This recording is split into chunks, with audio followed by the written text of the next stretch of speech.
Gracias, Padre, en el nombre de Jesús. Amén, amén. La vida después de la muerte. ¿Pueden tomar su asiento, por favor? La vida después de la muerte. La Escritura nos habla de 3 tipos de muerte: la muerte física, la muerte espiritual y la muerte eterna. La muerte física es cuando el alma deja el cuerpo. Físicamente el hombre muere y uno deja de existir físicamente, pero el alma sigue existiendo. Porque si uno lee Génesis 2:7, dice la Biblia que Dios tomó del hombre del polvo y sopló en su nariz aliento de vida. Así que vemos el engendramiento del alma en el hombre, y es Dios que da vida al hombre por medio del alma, y el hombre vino a ser un ser viviente. Así que cuando uno muere físicamente, uno es transcedido de este mundo físico a un mundo espiritual, pero uno sigue existiendo. La muerte espiritual es la separación de Dios. Dice la Biblia en Romanos: por cuantos todos pecaron, están destituidos de la gloria de Dios. El hombre en sí está muerto espiritualmente, está físicamente vivo, tiene un alma, pero espiritualmente está lejos de Dios. Pero aquellos que hemos recibido a Cristo, dice la Biblia que hemos sido regenerados en nuestro espíritu, hemos sido vivificados. Adán murió espiritualmente cuando pecó. Dios le dio una alerta, voz de alerta, y le advirtió que si comía del árbol moriría. Y espiritualmente Adán murió, espiritualmente, pero siguió viviendo y en su debido tiempo murió. Ahora, la muerte eterna es la muerte segunda. Es cuando el hombre muere en sus delitos y pecados sin Cristo. Es todo aquel que no acepta a Cristo y no se arrepiente y muere eternamente, o muere por segunda vez. O sea, murió físicamente, estuvo muerto espiritualmente, ahora muere eternamente y no deja de existir, porque conscientemente sigue existiendo. Y si vamos al libro de Juan, si me acompañan al libro de Juan, capítulo 5, versículo 24 al 29, veamos lo que la Biblia dice en esta noche respecto a esto de la vida y la muerte. Juan 5, versículo 24 al 29. En verdad les digo, el que oye mi palabra y cree el que me envió, tiene vida eterna, y no viene a condenación, o sea, a juicio, sino que ha pasado de muerte a vida. En verdad les digo que viene la hora, y la hora es cuando los muertos oirán la voz del Hijo de Dios. ¿Cuántos han escuchado la voz de Dios? A los que oigan vivirán, porque como el Padre tiene vida en sí mismo, así también le dio al Hijo al tener vida en él mismo. Y le dio autoridad para ejecutar juicio, porque Él es el Hijo del Hombre. No se queden asombrados de esto, porque viene la hora en que todos los que están en los sepulcros oirán su voz, y saldrán los que hicieron lo bueno a resurrección de vida, y los que practicaron lo malo a resurrección de juicio. El tema que quiero desarrollar en esta noche es entre la vida y la muerte. Ahora, ¿por qué entre la vida y la muerte? La Biblia nos enseña que hay un futuro que los espera, una eternidad, unos para salvación, otros para condenación, otros van a recibir la nueva vida y otros van a recibir la segunda muerte. Ahora, ¿por qué digo esto? Hoy que estamos en esta noche aquí, con el simple hecho de venir a la iglesia no te asegura la salvación. Con el simple hecho de tener una Biblia y leerla no te asegura la salvación. Con el simple hecho de llamarte cristiano no te asegura la salvación. Dice la Biblia que es necesario arrepentirse y nacer de nuevo. Me pregunto si en todas nuestras iglesias cristianas, ¿cuánta gente ha nacido de nuevo? Es una buena pregunta, ¿no? Hoy en día muchos se dicen ser cristianos solo porque sus padres son cristianos, porque les regalaron una Biblia, o sus amigos son cristianos. Pero en realidad no es así. El Evangelio es bien claro cuando dice es necesario nacer de nuevo. Porque la Biblia dice: lo que es nacido de nuevo, carne es. Y lo que es nacido del Espíritu, Espíritu es. Es necesario nacer del cielo. Es necesario nacer del Espíritu Santo. En Juan 3:5 Jesús fue bien claro cuando dijo que el que no naciera de nuevo no puede ver el reino de Dios. En otras palabras, no puede obtener la vida eterna o el regalo de Dios, que es esa vida en Cristo. Ahora, ¿qué es eternidad? Nunca se han preguntado. Yo continuamente pienso en la eternidad. Continuamente pienso en lo que es los futuros eventos. Si algo que me fascina a mí es la escatología, las profecías, y me profundo en eso. Y la escatología es el estudio o el tema de cosas que están por venir, cosas futuras. Y es bien importante como cristianos conocer lo que es profético y los eventos futuros, sea en nuestra era o sea en la eternidad. Ahora, ¿qué es eternidad? Los sinónimos del diccionario definen la eternidad como inmortalidad o infinitud o perpetuamente, o sea, para siempre. Su definición es un espacio de tiempo sin principio ni fin, o sea, duración infinita. El famoso filósofo Aristóteles afirma que la eternidad es tiempo que perdura para siempre, en donde no hay tiempo. Nuestro Dios es eterno. Tú y yo fuimos creados para ser eternos, somos eternos. Y nosotros debemos reconocer que al morir vamos a comparecer ante Dios. Todo ser humano que ha nacido en esta tierra estará ante la presencia de Dios un día y vamos a ser juzgados. Dice la Biblia que los libros van a ser abiertos. Y unos van a ser condenados y otros van a recibir la vida venidera, la vida eterna. Ahora, ¿cuáles son las creencias de las religiones acerca de la eternidad? El catolicismo católico cree que hay una eternidad en Dios y en su Madre María y todos los santos, y que hay un purgatorio. O sea, que es un lugar donde purgan los pecados del hombre. También creen en un cielo y en un infierno. En sí están en lo correcto, pero lo único que no estoy correcto es que Dios tiene madre. Dios nadie lo engendró, Él es eterno, Él es el que da la vida. Y lo segundo es que no hay purgatorio. Amén. ¿Cuántos están de acuerdo? O sea, ¿ya creen en el purgatorio? No, no hay purgatorio, no existe el limbo, no existe el purgatorio. Lo único que existe es la eternidad, en Cristo o sin Cristo.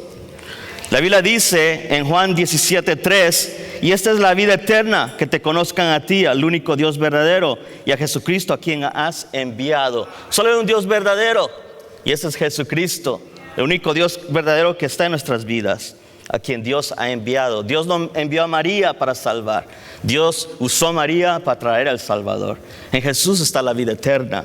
Ahora, los mormones creen solamente en seguir las enseñanzas del profeta Joseph Smith o José Smith y obedecer los 10 mandamientos para heredar la vida eterna. Están mal, porque la Biblia dice en Mateo 24:24, porque se levantarán falsos cristos y falsos profetas que harán grandes señales y prodigios y engañarán a muchos, aún a los escogidos. ¿Cuántos han caído en esta doctrina errónea de seguir esa doctrina de Joseph Smith? Los testigos de Jehová creen que Jesús no es Dios. Ellos no creen que Jesús es Dios. Ellos creen que Jesús es el Hijo de Dios, pero no creen en la Trinidad y que no hay eternidad. Ellos no creen. ¿Ellos por qué? Porque ellos piensan que aquí en la tierra va a ser el paraíso, que aquí en la tierra Dios va a establecer el paraíso eterno, según Charles Russell, su fundador. En Isaías 43 dice, y me gusta este versículo, Isaías 43:10, ustedes son mis testigos, declara el Señor, y mi siervo a quien yo escogí, para que me conozcáis y creáis en mí y entendáis que yo soy. Antes de mí no fue formado Dios, ni después de mí. Jesús es Dios. Al preparar este mensaje, tocan mi puerta. ¿Y quiénes eran? Los testigos de Jehová. La semana pasada estaba preparando el mensaje en mi oficina, tocan la puerta y ahí estaban una señora, una madre con su hija. Incluso me dijeron sus nombres, Rachel y Haley. Y empezaron, les dejé hablar, traían sus atalayas, empezaron a hablar del paraíso, empezaron a hablar de Dios. Yo los escuché, pero creo que se equivocaron de puerta, porque ahí Dios me usó para, no se equivocaron, sino fue Dios que los envió. Amén. Ahí Dios me dio palabra para ellos. Y estuve una media hora hablando con ellos acerca del paraíso, acerca de Isaías 43:10. Y no podía la mujer entender o tener esa revelación que Jesús es Dios. No podía separar, ella no podía juntar la Trinidad, ella estaba separando la Trinidad. Y la niña, imagínense esto, la niña, su hija de 14 años, imagino que tenía, era astuta en la Biblia. Claro, no es la Biblia de nosotros, es la Biblia de los testigos de Jehová. Pero me sorprendió cómo ella manejaba la Biblia. Y me pregunto cuántos cristianos a esa edad, como esa niña, manejan esa Biblia. Esta niña me sorprendió. Me trazaba Biblia versículo tras versículo, desde los Salmos hasta Apocalipsis, y volvía a Mateo, y yo solo la escuchaba. Yo también trazaba la Biblia. Así que al final se fueron contentos porque yo solo mencioné a Cristo, solo les dejaba saber que en Cristo está la salvación. Y me dijeron, vamos a regresar, pero voy a regresar con mi esposo porque él sabe más, para que tú hables con él. Bueno, tráiganlo, dije, aquí está, aquí voy a estar. Así que ellos, con toda su sinceridad, con todas sus obras, pensando que haciendo eso van a salvarse, pero no es por obras, es por fe. Amén. ¿Cuántos están de acuerdo en eso? ¿Qué es lo que los cristianos creen? ¿Qué creemos nosotros? Al leer el pasaje de capítulo 5, el 24 al 29, nos enseñan cosas muy claras acerca de la vida eterna y la condenación eterna. Jesús habló del infierno más de 11 veces en el Nuevo Testamento. Jesús habló de la eternidad más que cualquier otro hombre, más que cualquier otro profeta que ha existido. ¿Por qué? Porque Dios conoce lo porvenir, como nuestro pasado y el futuro y lo presente. El mismo Jesús habló de eso, porque es una realidad. Yo creo con todo mi corazón y mi espíritu que hay una vida eterna y hay un infierno, que hay un Dios verdadero y que hay un diablo, que hay pecado y que hay salvación, que hay un redentor que redime del pecado. Yo absolutamente creo eso. Hay que recordar que solo hay dos posibles escenarios para estar con Dios en la eternidad: con Dios o sin Él. Es una decisión que tenemos que tomar un día. Estar con el Señor para siempre, o estar en el infierno para siempre, en eterna condenación o en eterna consolación. La salvación y la perdición es decisión del hombre. Cada uno de nosotros tenemos que decidir dónde vamos a estar un día. Dice la Biblia que el justo vivirá por fe, mas el impío morirá por su iniquidad. Pero Dios no desea la muerte del impío. Dios no desea la muerte del hombre, porque Dios no creó el infierno para el hombre. Dios creó el infierno para el diablo y sus ángeles. Ahora, hablando con esta señora y su hija, me hicieron esa pregunta. Y si el infierno existe, entonces ¿por qué Dios lo hizo? ¿No los ama Dios? ¿Cómo un Dios amoroso puede lanzar a alguien al infierno? Yo le dije, no, es que Dios no envía a nadie al infierno. Es el hombre que se pierde por no recibir la vida eterna. Es el hombre que se pierde por no recibir a Jesucristo. Y ella insistía, no lo podía creer. Ella insistía que es por obras. Pero la eternidad, el infierno existe.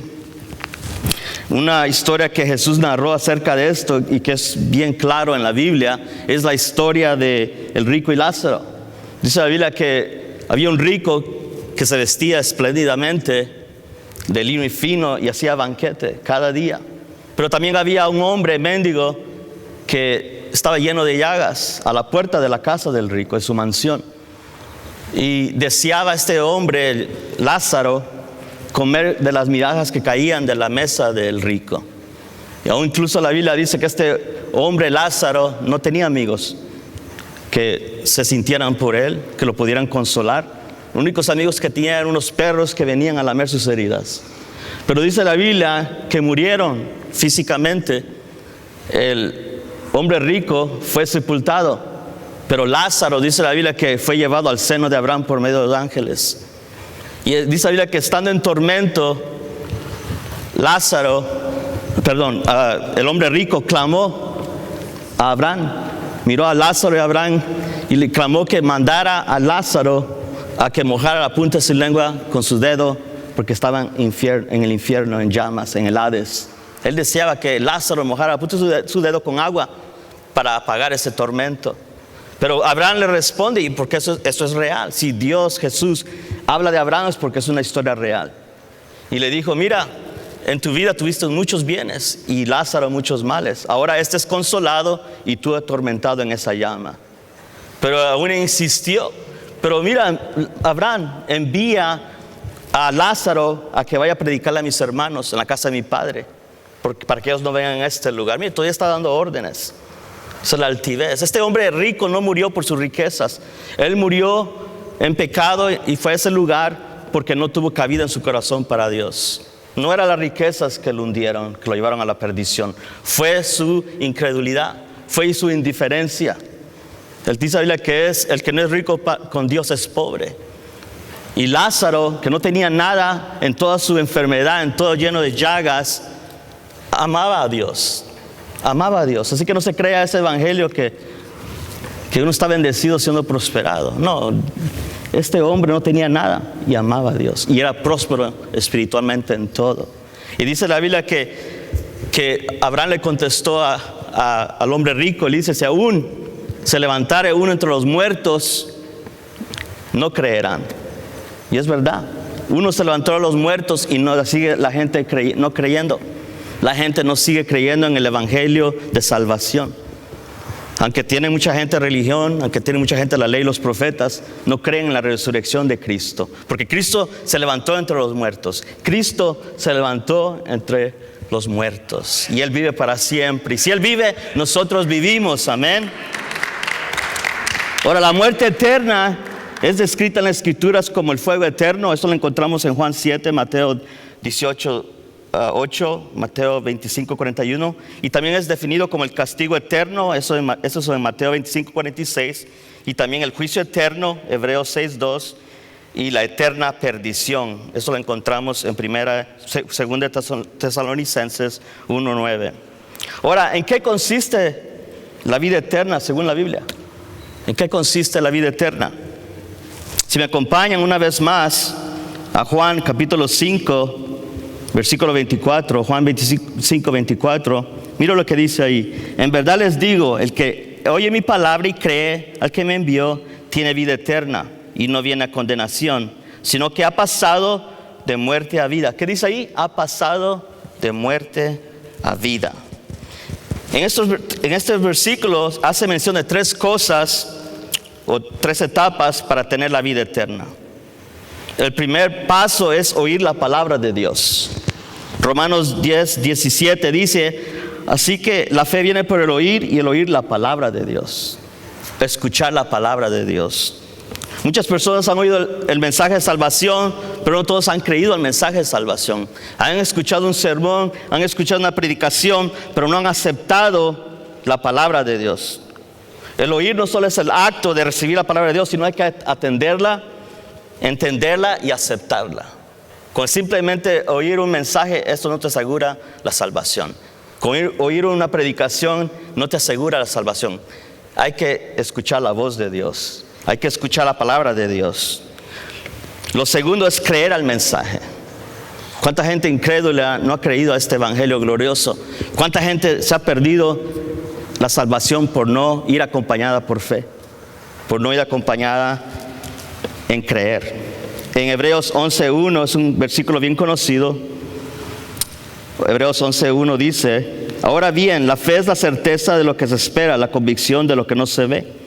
Certeza y convicción, seguridad y creencia. Ahora, ¿qué es fe? ¿Qué es fe para ti? Mucha gente tiene fe en sí mismo. Otros tienen fe en lo que poseen. Otros tienen fe en el hombre, en las instituciones gubernamentales. Otros tienen fe en una religión absoluta. Pero hay una fe verdadera, y esa es la fe de la que te quiero hablar. Es la fe de Dios. Es la fe que viene del cielo, y esto no es de nosotros. Esto nace en el espíritu del hombre. Esto nace en el corazón del hombre. Y esa fe produce salvación. Y va acompañada con escuchar la palabra de Dios y creer. Porque solo Dios puede salvar al hombre. ¿Cuántos acá tienen ya salvación? Levanten sus manos, quiero ver sus manos. Quiero asegurarme, porque por si acaso.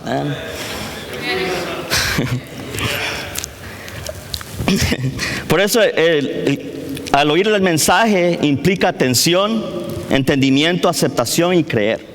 No solamente escuchar un sermón y un sermón más. No, Jesús dijo, mis palabras son vida y espíritu. Lo que produce vida en nosotros es la palabra de Dios. Y es lo que nos guía a la salvación cuando creemos por fe. Y creer implica que hemos reconocido nuestra situación pecaminosa. Primero hay que aceptar que somos pecadores y que necesitamos ser perdonados y que necesitamos a Jesús como nuestro Salvador. Y recibir a Jesús trae como resultado salvación. Escuchar su palabra y creerle. Romanos dice, porque con el corazón se cree para justicia, pero con la boca se confiesa para salvación. Y esa justicia es Cristo. Y esa salvación es Cristo. Así que confesamos a Jesús, que significa salvación, y Él salvará a su pueblo de sus pecados y su justificación. Porque Él los justifica de nuestros pecados. Él obra en nuestros corazones cuando nosotros los entregamos a Él. Cuando nosotros entregamos nuestros pecados a Él. Él los redime de toda maldición al creer. Cuando aceptamos, cuando escuchamos su palabra. Así que esto es por fe. No es por obras para que nadie se gloríe. No es por lo que yo soy, sino es la gracia de Dios sobre nosotros. Es la salvación de Dios que hace todas las cosas. Ahora al hombre le toca solamente creer, escuchar y aceptar. Al hombre solo le toca solamente creer en esta bendita salvación. Lo tercero es que Jesús perdona nuestros pecados. Y dice que Él pasó por alto nuestros pecados y los clavó en la cruz del Calvario. Los clavó en la cruz del Calvario. Nuestra acta de condenación. Él lo llevó a la cruz del Calvario. Leamos Juan 5:24. Si volvemos ahí, Juan 5:24. En verdad les digo, el que oye mi palabra y cree el que me envió tiene vida eterna y no viene a condenación, sino que ha pasado de muerte a vida. 2 Corintios 5:17. De modo que si alguno está en Cristo, nueva criatura es. Las cosas viejas van pasando o han pasado. Es que Dios hace una obra nueva en nosotros. Las cosas viejas que practicamos, Dios quiere que practiquemos las cosas justas, que hagamos obras justas. Las cosas viejas van pasando en este mundo. El pecado un día va a ser completamente destruido para los hijos de Dios. Un día el Señor volverá y va a traer esa redención con Él, para que nosotros estemos con Él, para que no seamos partícipes del juicio que viene a esta tierra por causa del pecado. Entonces, ¿cuál es el resultado de oír y creer y el perdón de pecados? La vida eterna. ¿Cuántos acá tienen vida eterna? Amén. Si tienes salvación, tienes vida eterna. Si tienes a Cristo, tienes la vida eterna. Ahora vemos la otra cara de la moneda. ¿En qué consiste la condenación? ¿En qué consiste? Juan 3, 18, 19. En los siguientes versículos hace mención de dos cosas que lleva al hombre a la condenación eterna. Juan 3, 18, 19. El que cree en Él no es condenado o juzgado, pero el que no cree ya ha sido condenado porque no ha creído en el nombre del unigénito Hijo de Dios. Y este es el juicio, que la luz vino al mundo y los hombres amaron más las tinieblas que la luz, pues sus acciones eran malas, o sea, sus malas obras, su baja naturaleza caída eran malas. La condenación es la opción contraria a la salvación y a la vida eterna. Es opcional. Cada uno de nosotros decidimos si aceptamos esa salvación o no. El hombre tiene que decidir. Tenemos que pararnos en los caminos y preguntar cuál es el camino antiguo para que andemos en él. Y ese es Cristo, porque Él es el mismo de hoy, ayer y para siempre. Y Él vive para siempre. Así que es una opción que el hombre escoja la condenación o la eternidad. Al no creer trae condenación inmediatamente. El hombre que rechaza el evangelio se condena a sí mismo. Por eso que el que escucha la palabra de Dios es responsable por lo que escuchó. En las calles cuando predicamos a las personas, ellas son responsables. ¿Qué van a hacer con esa palabra que se les predicó? Aquí en la iglesia, en nuestras iglesias, desde los púlpitos, cada persona que escucha el evangelio va a ser responsable en aquel día. Porque no van a tener excusa. No van a poder decir, pues yo nunca escuché el evangelio cuando se les predicó el evangelio. Así que cada persona, cada hombre va a ser responsable por sí mismo. Porque la salvación es personal. También la condenación es personal. El negarse a no creer trae condenación. Dice Juan 3, 18. Pero el que no cree ya ha sido condenado. O sea, ya ha sido juzgado.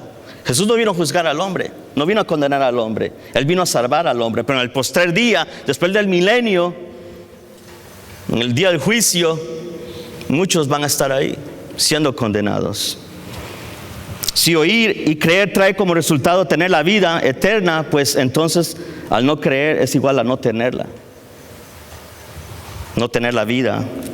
Por eso es necesario mirarse en el espejo de la palabra y pararlos y examinarlos. ¿Cómo estamos este día? ¿Cómo vamos a estar mañana? Porque dice la Biblia, el que persevera hasta el fin será salvo. Y si retrocedes, dice la Biblia, no agradará mi alma. Así que hay que permanecer fiel en la palabra de Dios. Romanos 6:23 dice, porque la paga del pecado es muerte, pero la dádiva de gracia, la dádiva de Dios es vida eterna en Cristo Jesús, Señor nuestro. Es un regalo. Pero para uno obtener ese regalo, primeramente tenemos que ir a la cruz del Calvario. Tenemos que ir a los pies de Cristo y rendir cuentas a Él, nuestros pecados. Isaías dice, venid luego, dice Jehová. O sea que Dios está invitando al hombre a la cruz del Calvario.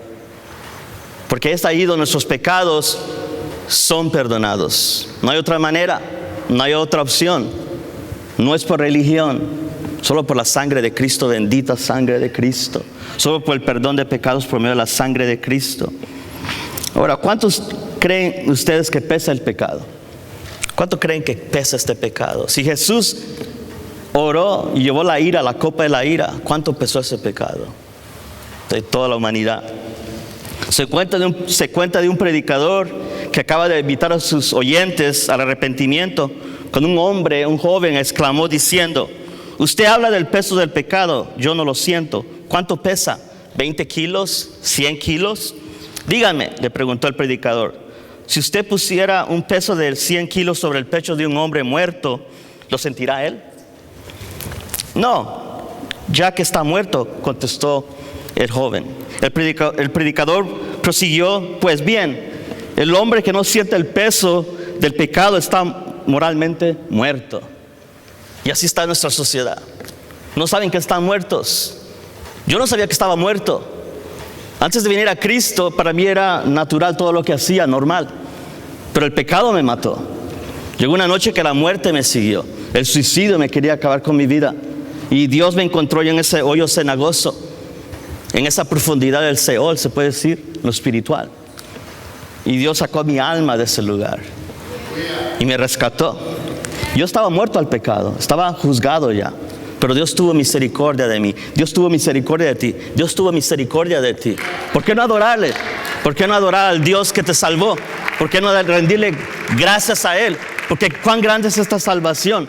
Si entendiéramos qué grande es la eternidad acompañada con la salvación, tú y yo habláramos a todo el mundo, predicamos el evangelio sin vergüenza, no tuviéramos temor. Pero ¿por qué pasa con la iglesia en estos días? Ha caído en una escasez de espiritualismo, ha negado la fe, se ha olvidado de la salvación, pensando que con sus ceremonias, muchas iglesias, nosotros, pensando que solo venir a la iglesia es suficiente. Es más que eso. Me gusta lo que el pastor siempre dice, la iglesia está en todas partes.